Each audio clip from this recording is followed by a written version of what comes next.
Viewers, Satyaprakash আলোকিত সমাজের পক্ষ থেকে চলে এসেছি দক্ষিণ কাইতলা ইউনিয়ন পরিষদ। এখানে আমরা কথা বলছি সাখাওয়াত চেয়ারম্যানের সঙ্গে। আপনি কেমন আছেন? শওকত চেয়ারম্যানের সঙ্গে আপনি কেমন আছেন? ইনশাআল্লাহ ভালো আছি মোটামুটি। আচ্ছা, আপনি কত সালে এখানে চেয়ারম্যান হিসেবে নির্বাচিত হন? আমি 2016 একবার নির্বাচিত হয়েছি, আবার এরপর 5 বছর পর আবার এই আচ্ছা আচ্ছা রানিং এ আসি।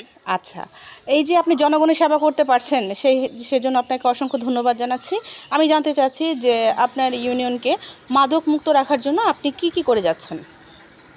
আমি আমার ইউনিয়নের মাদক মুক্ত রাখার জন্য যখন আমি নির্বাচিত হয়েছি তখন আমার মিলাদের যে অনুষ্ঠান, প্রথম আমার ইউনিয়ন পরিষদ ভবনে আমি একটা মিলাদ সভার আয়োজন করছিলাম।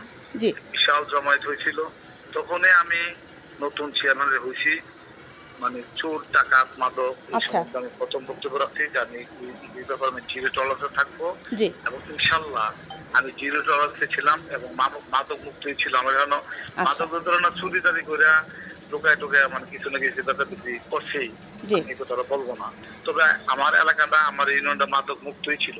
আচ্ছা, এই আন্দোলন আমি আসলে আওয়ামী লীগের চেয়ারম্যান, আমি আওয়ামী লীগকে পাস করছিলাম। আচ্ছা আচ্ছা, তো বর্তমান সরকারের যাতে আমি তো মামলা টামলা খায় হাতে গেছি, আবার আসছি, আবার চেয়ারম্যান হয়েছি। আচ্ছা, এটা একটা গ্যাপ হয়েছে এখন। আচ্ছা আচ্ছা আচ্ছা, এখন ধরেন না গ্যাপ হওয়ার কারণে দ্বারা আমি ওইভাবে এখন আর করতে পারতেছি না। আচ্ছা, আমি আপনার কাছে সাক্ষাৎকারটা লুকাইয়া দিব না, এই জন্য সত্য কথা বললাম।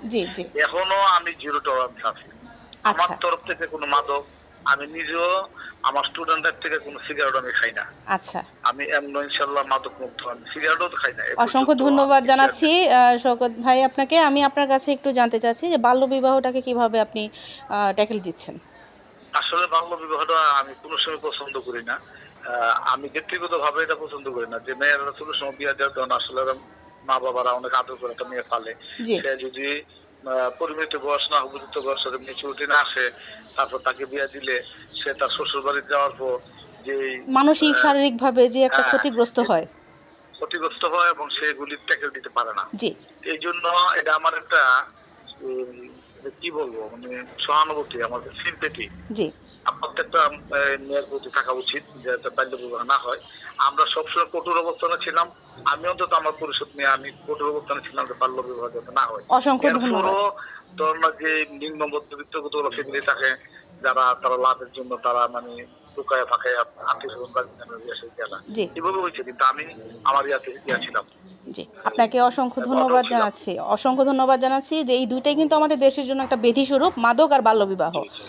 আপনি ভালো থাকবেন, সুস্থ থাকবেন। আপনাকে অসংখ্য ধন্যবাদ জানাচ্ছি।